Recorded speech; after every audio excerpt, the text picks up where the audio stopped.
छोड़ी सैया तुहर बाहर गे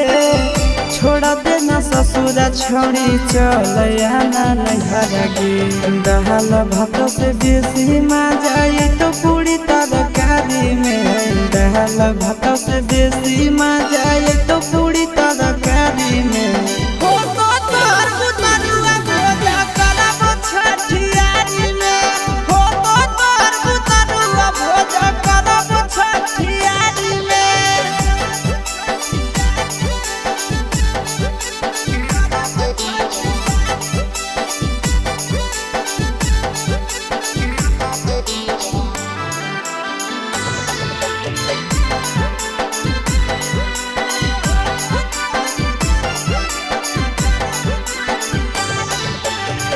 सूरज सागर रखो तोरे पर ध्यान गे